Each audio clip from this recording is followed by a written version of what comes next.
All right, so here's a quick update on the Inergy power station. Getting ready for this road trip tomorrow. Really looking forward to it. I'm going to go be seeing a bunch of employees and customers. So yeah, just, as the world opens up, taking the opportunity to see people in my company and doing it in the Sprinter. And this Inergy is the thing that is powering the heart of the entire van. So let me just kind of walk you through what I've set up. It's really messy right now, but hey, this is like van life at its finest right here.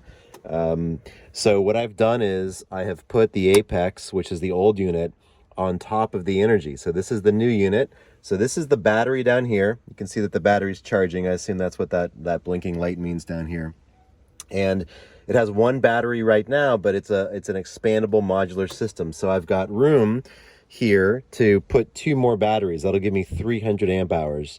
But what I've done right now is I've just connected the Apex up in kind of an interesting way. So this charger right here actually goes into the Apex. So I'm charging the Apex. It's kind of hard to see, but I'm charging the Apex using this 12 volt charger right here.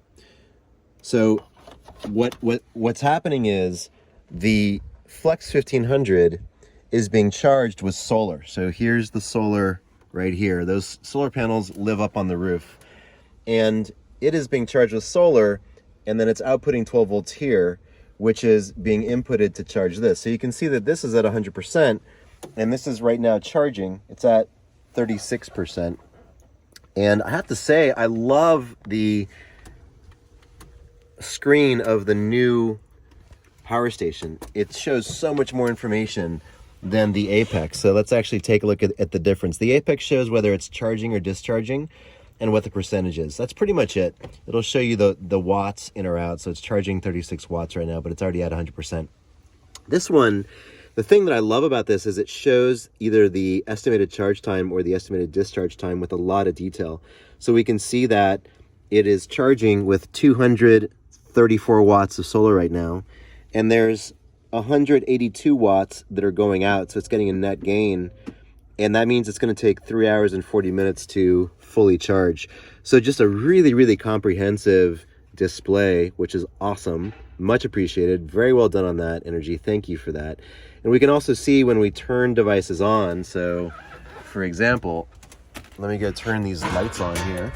So it's at 3 hours and 39 minutes right now, but I'll turn these lights on here. So I just turned the lights on in the van, and it went to 3 hours and 51 minutes. Oh wait, 5 hours and 40 minutes, right? So we can see what the kind of the relative cost is of various items in the van as they get used. So that's just really awesome.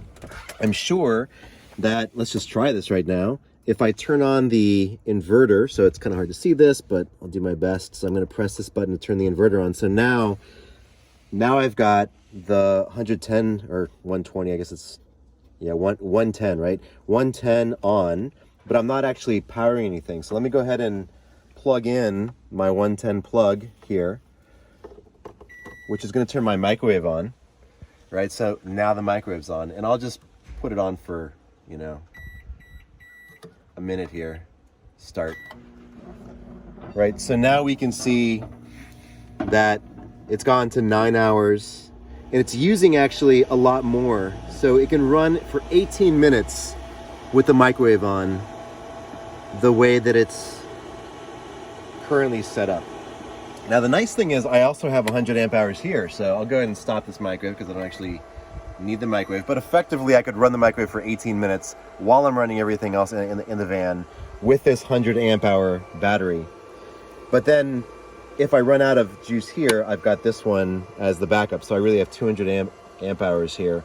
Also, the awesome thing about this is that this thing has that regulated 13.8 volt DC voltage out, which is so awesome because previously I had these appliances, I was saying in the last video, that really don't love having less than 12 volts. So this toilet is one of them. This is a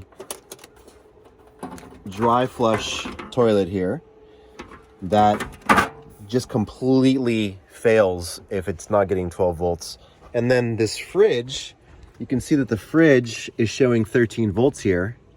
So before, this was down at 10.8 volts and it would always be throwing error codes because it thought there was under voltage.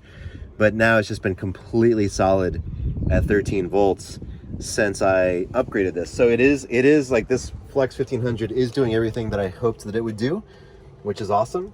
Would love to get a couple more batteries. So I've got 300 amp hours instead of 100, but yeah, I think it's gonna work out really well. So all I have to do now is get everything tightened up so it's a lot cleaner, but you kind of get the idea of what's going on here. All right, ciao.